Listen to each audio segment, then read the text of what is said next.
Well, it's kind of like what we did in Vietnam, where we dropped huge numbers of condoms that were the magnum-sized ones on the Vietnamese, because we figured that the CIA's plan to demoralize the Vietnamese with huge condoms, inferring that all Americans had giant genitalia. Right, when you talk about the ability of the pumps to feed the engine to overcome the resistance in these tubes, once again, it's like launching against the Earth's rotation in a way that takes away approximately 1/3 of your delta velocity to get out of Earth's gravity. You get rid of it for no good reason that you can think of. And with these tubes, why would you design a rocket motor that inherently required so much force to push the fuel through it because of the bad design of the nozzle, that you end up with a rocket that can develop maybe not even 75% of the thrust that NASA said that it had, which is preposterous. They could never possibly have operated the F-1 at the chamber pressures at 70 atmospheres that we claim that we were running it at for any amount of time without blowing the whole entire rocket to kingdom come. This is not BS here. This is real math. This is real physics. This is real metallurgy. This is real problems with pressure and pumps' inability to push fuel through the whole thing, because, by the way, the fuel had to go through the nozzle before it came into the combustion chamber via the injector plate, which is a big flat plate with a bunch of holes. Now people are waking up to the fact that Apollo was a hoax. It was a hoax from end to end. Nobody could have got it right on so many things that were so complicated in such a short period of time. As I stated, the amount of testing that would have been required on every single part of the vehicle would have taken at least a decade, if not more. And every time you make a major change to any subsystem, it requires you to go all the way back to the drawing board and start over to revalidate your full design, because any major change affects other systems. And when you look at the preposterous thing that is called out in this document, by the way, where the guy makes a mention of the fact that the genius that designed the pie-shaped surfaces on the LEM should get honorable mention, and he actually mentioned the fact that it's preposterous that the thing was shaped like that. He talks about the fact that the vehicle was inherently top-heavy. The other thing that I think he talks about here, which I mentioned briefly in the other show, is the fact that when the LEM had to go back and join the command module added to the device, it was actually 2 times the amount of thrust required, and there was no way for this for the hot gases from the combustion when they lit that engine to go anywhere but into the partially fueled tanks in the base of the LEM and blow the whole thing to kingdom come. In other words, there were no vents on the bottom of the LEM to allow for, like you normally see at a launch pad, for hot combustion gases to not burn through the whole entire vehicle. But that whole base had enough gas and oxidizers still present in it that had they actually fired that engine, they would have blown the whole thing to kingdom come. Those astronauts would have got a ride to Alpha Centauri, a shockwave that would have blown them right off the lunar surface. But they didn't do that because they didn't fire the engine. And of course, they weren't on the lunar surface. No, they were on a studio surface. But anyway, this kind of sums up the fact that with these engines, really were nowhere close to the type of technology you need to get the rocket there.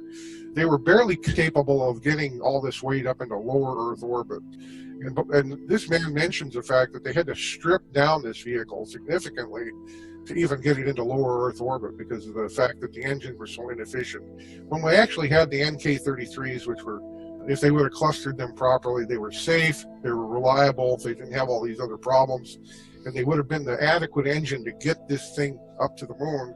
But here again, that would have got us a little bit closer to the abject failure of trying to land an inherently stable vehicle on a surface that we couldn't even attempt to get it right on the Earth in a simulation. This whole entire paper, I hope people will go to ALS.com and read this technical stuff and come to understand that the United States was full of hot air with these engines.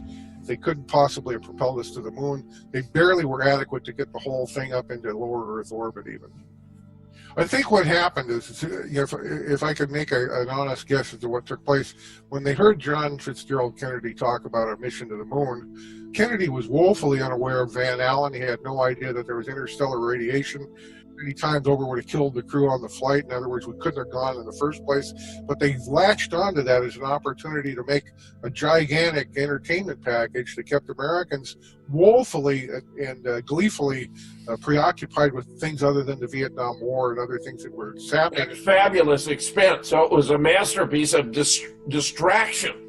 Absolutely. And the thing is that Americans saw these launches, but it's impressive. I mean, I got to admit I saw these big engines start up and the hold down clamps of the rocket fall away and the tower fall away and all this other stuff. But it was all BS. And the problem that comes from it is that, when you think about the fact that every complex effort ever made by any country, we're not talking just the United States, which thinks it's exceptional or wants everyone to believe it. Let's say Germany would have tried to undertake this. They probably wouldn't have been able to get it every single time. They would have blown astronauts at Kingdom Come. They would have not been able to land. The physics of landing a vehicle on the moon are a little bit more complex than what the average person would ever gather. Yeah, it was an elaborate hoax. It was a bullshit story. We didn't go anywhere except in the lower Earth orbit. That's as far as we got. We even went the wrong direction when we did that. Now here we have something here. Tell us about this. Okay, well, we're looking at, it's a little bit widened out, of course, but you can see the F1 with the guy standing in front of it in the construction of it, and it shows the footprint of the F1 versus the HK-33. Now, if they would have used clusters of HK-33s in place of the F1s, they would have had a safe and reliable engine to get us to the moon, because they would have produced all the necessary thrust for the duration that they needed to get it, and it would have been easy to do, and it would have been lighter. In other words, these HK-33s, 4 of them weigh less than one F1, and they produce more power and more thrust. So it's a big question mark in one's mind. Why did they not use them? And there's other engines that were proven time and time again to be stable and operated well, and yet they went with this engine that was basically a mess. Well, the engine wasn't powerful enough to get us out of Earth orbit, so low Earth orbit. So here's an engine that got us to a point in low Earth orbit where it could come back into the water and be recovered by Jeff Bezos. Right. Like I said, I don't believe that he just innocently went and found this engine. He was sent by the Central Intelligence Agency to go get it, because now they need to wag the space program in America's nose. They got so many things going wrong in America, they need to distract you and get you looking at the ISS and all these wonderful achievements by NASA and this Mars mission that they planned. Right. Because they can little afford to have the American public come to understand that virtually everything that's fed them is BS. It's garbage. And only a moron can believe it. But the real problem with America is that the average IQ is probably under 70 in this country to be able to accept such obtuse BS and not look at it and go, you know what, that just doesn't compute, it doesn't work.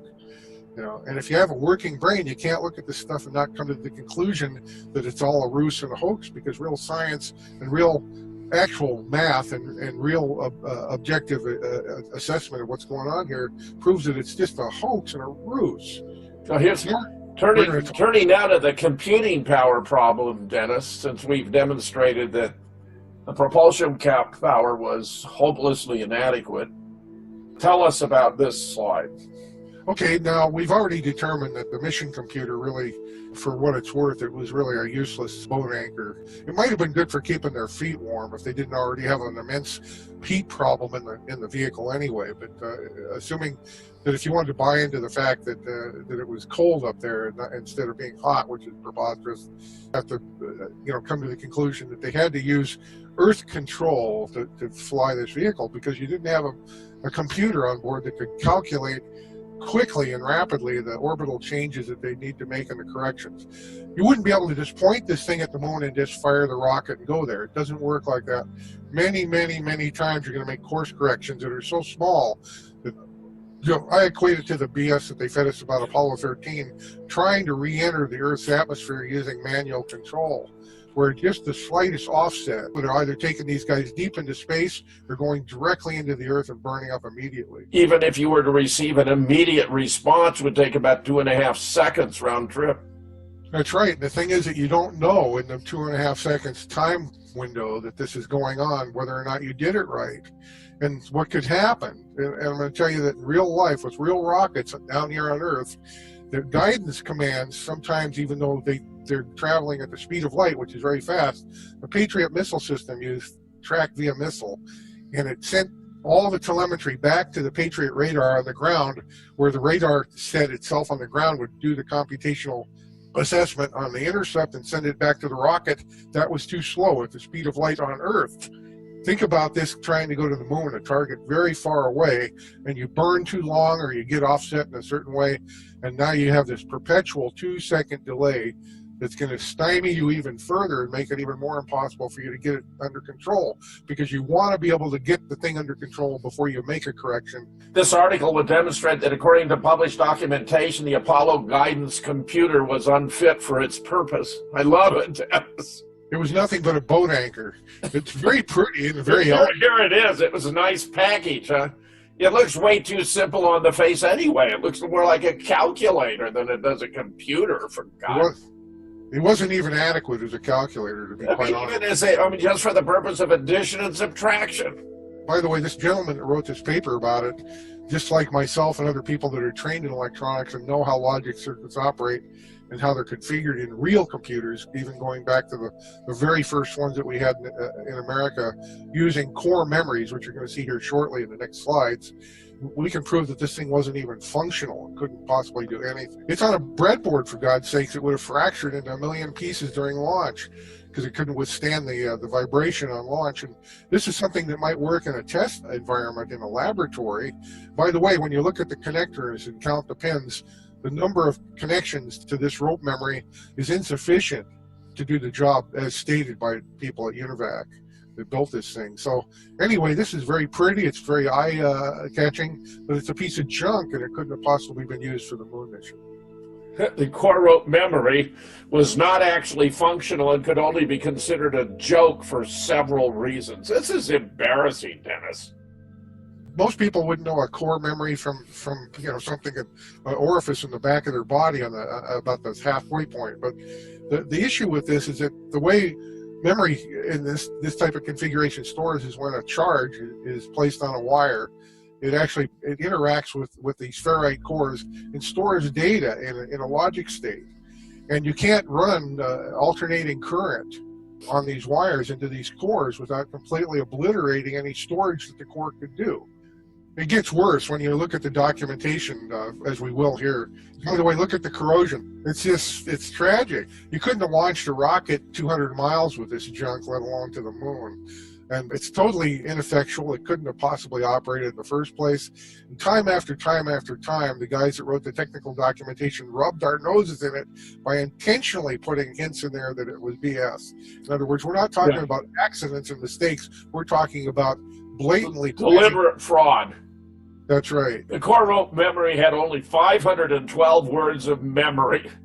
When you think about the fact that this mission, the complexity of the trajectory was far greater than what this boat anchor, even if it operated, could possibly achieve. They used the excuse that they had to take manual control. Of course they would have had to take manual control because this thing was a complete dead piece of junk. It couldn't even possibly work. And we're looking at B and H curves about magnetic fields and pulses and how to store data in a core. By the way, I've studied all the UNIVAC stuff. I've studied all the Grumman stuff. I've looked at probably thousands of pages of technical documentation on the rocket vehicles that these guys allegedly flew to the moon in. It's so absurd, it's so ridiculous, and so stupid that only a neophyte with no experience in testing vibration shock and EMI and EMC and temperature and vibration testing could possibly look at it without laughing and rolling on the floor looking at it. But then when I went to the NASA website and saw what they had to offer, this stuff isn't made up by this gentleman that wrote this paper. This is what there is. This is all there is. And this stuff is preposterous. It's not capable of computing anything. As a matter of fact, you could probably get more done with an abacus in your hand. You couldn't possibly compute any orbital trajectory or insertion with this type of garbage. Even if it worked, it was inadequate for the whole entire thing from the get-go. But because it's very pretty and eye-catching and it looks plausible to uneducated Americans that buy it. By the way, the world bought this. Germans bought it. French bought it. A lot of people thought, well, the Americans must have pulled it off. But the real fact is we didn't pull off anything except a giant deception that was bought by people. But when you look at these diagrams, the erasable memory, even the dynamic memory couldn't possibly work because the write current and the read current were going through the same wire, which would have been impossible since they must go through two separate wires. I mean, that's in fact correct, but yet this is technical truth here. In other words, it shows that this whole thing was a giant ruse. And by the way, they had to intentionally draw this We didn't do it. The man that wrote this white paper didn't do it, but this is what they provided. They did this on purpose because it's rubbing our noses in it, saying, America, you're so ignorant, you can't tell the difference. You don't know the difference between shit and shinola. Really, you don't.